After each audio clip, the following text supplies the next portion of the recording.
I'm Paul Levinson, and welcome to Light On, Light Through, episode 129, Media Determinism. Well, media determinism is one of the intellectual foundations.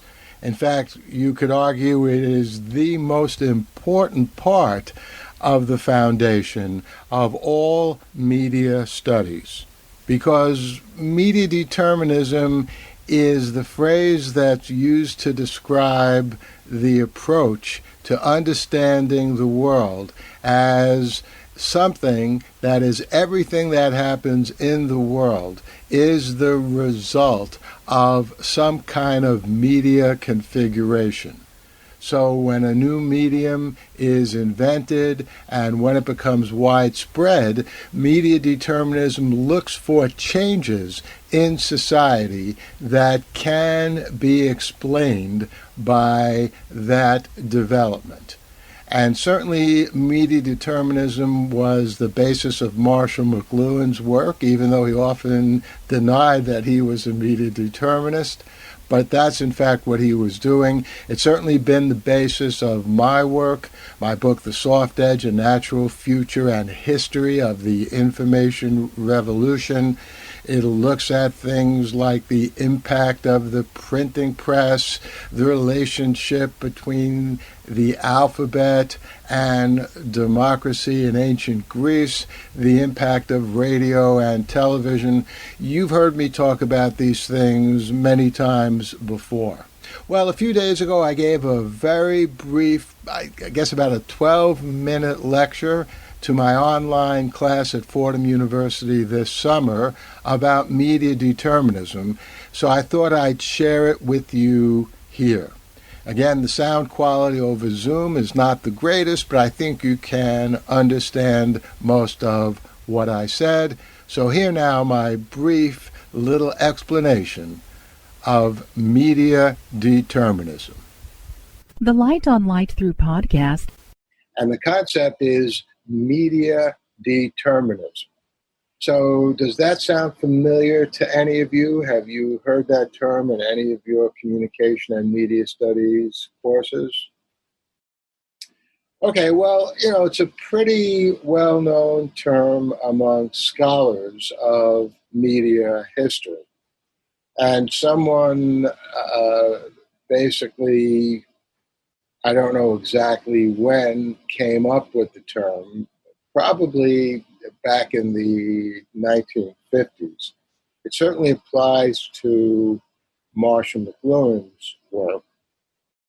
And actually, the term determinism was in use long before it was applied to media. So, for example, I assume you've all heard of Karl Marx and his view of the world. Well, that was described back in the late 1800s as economic determinism. And what that means in plain English is that if you want to understand why things are happening in the world, look at the money. In a way, economic determinism is a scholar's way of saying money makes the world go round. And that's why Karl Marx was so interested in capitalism and labor. How much is the worker paid? And the whole idea of communism is you can have a better world if you have a more equitable situation in which the worker, the laborer, is receiving a better portion of the money that the capitalist company generates. So that's economic determinism. And then I assume you've all heard of Sigmund Freud, probably the greatest psychologist in history. And he also practiced a kind of determinism. It wasn't media determinism, and it wasn't economic determinism. For want of a better word, it is sexual determinism. That's the root of Freudian psychology. Just about all human endeavors, according to Freud, can be seen as an expression of some kind of sexual energy. I'll give you just one really sort of startling example if you haven't thought of this before, if you haven't read Freud. Freud wanted to know, why would someone become a surgeon? Let's say you wanted to become a doctor. Why a surgeon? And Freud's answer was, people who become surgeons get some kind of unconscious enjoyment from cutting people. And that's a pretty shocking thing if you think about it. And it may or may not be true. This is just Freud's theory. But that's an example of what he was talking about when he said sexual energy motivates everything that we do. We're often not aware of it. But that brings us to media determinism. And media determinism really is the basis of most media studies, including most, even all of the courses that you've taken here at Fordham University. Because media determinism says if you want to know what's happening in the world, look at the media that are involved in those activities. And in fact, we've already talked about media determinism in these Zoom lectures. And some of you, in fact, have even delved very directly into media determinism. When I said to you that people who saw the presidential debate between JFK and Richard Nixon on television, that those people thought JFK did much better. And I also said people, however, who only heard the debate, that same exact debate, those same exact words on radio, those people thought Richard Nixon did better. And as we know, JFK won the election in 1960. And also we know in 1960, over 90% of Americans had televisions already in their homes, and therefore almost everyone who heard the debate heard and saw the debate on television.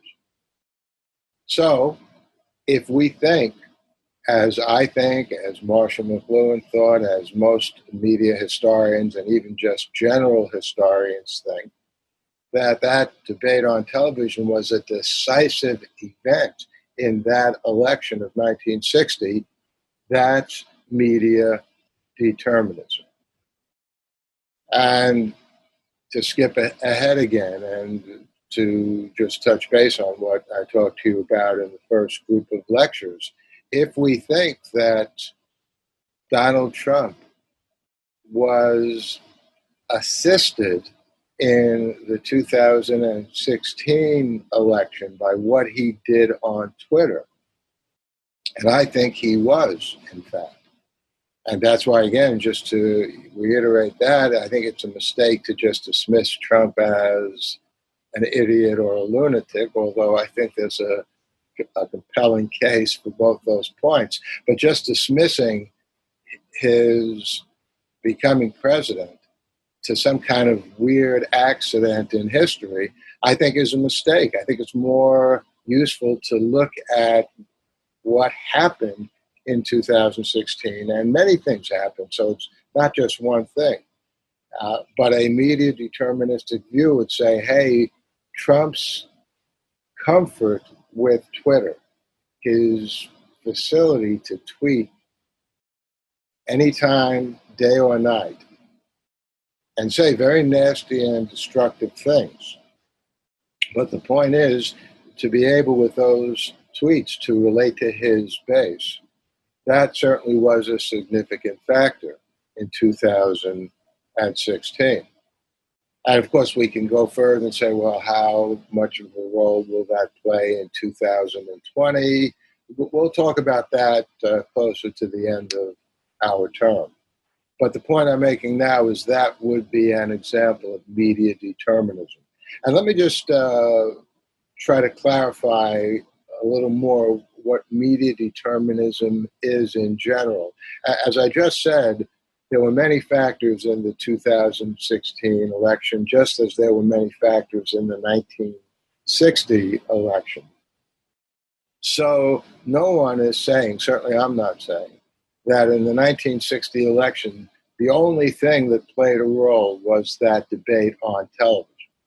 Just as nobody is saying, and certainly I'm not saying, that the only reason that Trump won the electoral vote, obviously he lost the popular vote in 2016, no one is saying the only reason that that happened is that Trump was doing so well, was working so effectively on Twitter.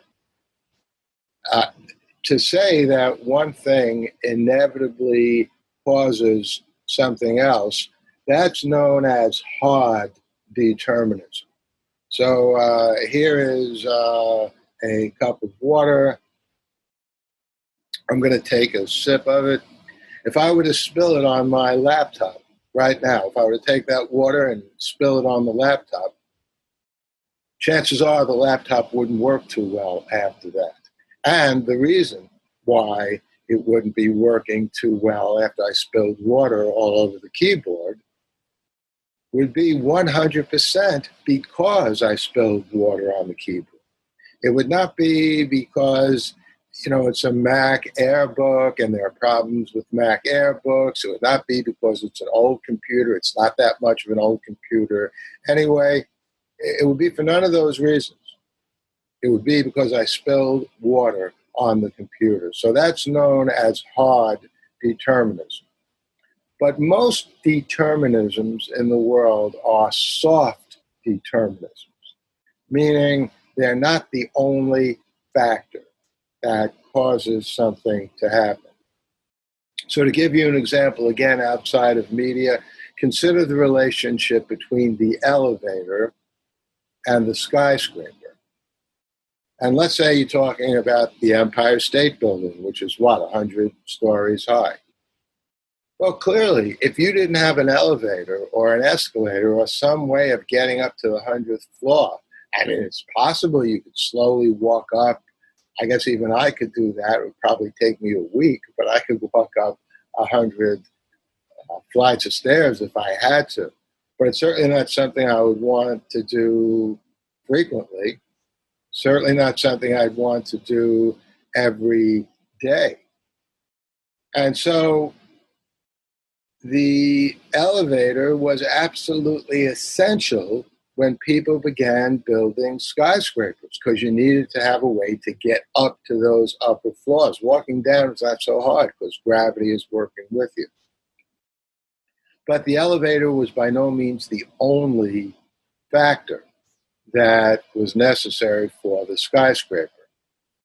There were other factors. For example, if you're talking about constructing the Empire State Building, you certainly have to know something about building a building that big. You have to know how to put together a steel infrastructure. And, I'm not a builder, so I couldn't tell you anything more specifically, but I can tell you, and it's obvious, that, you construct a tall building like that, you have to know what you're doing in terms of building it. Otherwise, it'll fall down. So the elevator was not the only factor, but it was a necessary factor. And we could say the relationship of the elevator to the skyscraper would be a soft, deterministic relationship. And those, in fact, are the ways that media are things that determine other events in society. It's in a soft way. They rarely, if ever, are the only factor in making or encouraging something to happen.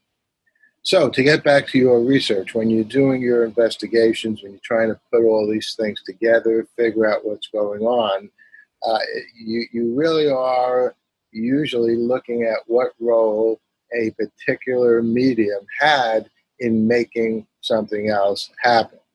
And what you're doing is you are taking a media deterministic approach. The Light on Light Through podcast. Well, I hope you enjoyed that little primer on media determinism. I'll be back here soon with another episode of Light On, Light Through. In the meantime, enjoy.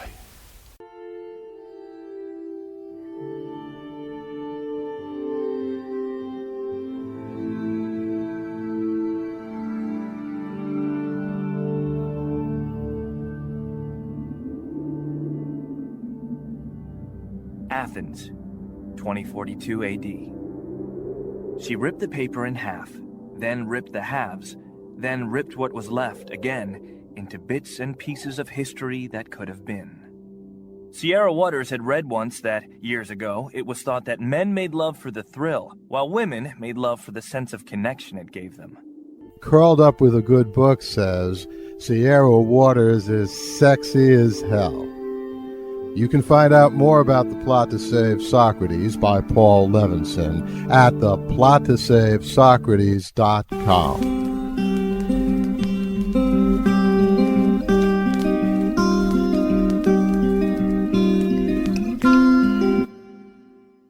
Paul Levinson Silk Code about an ancient biotech war raging on in secret for centuries.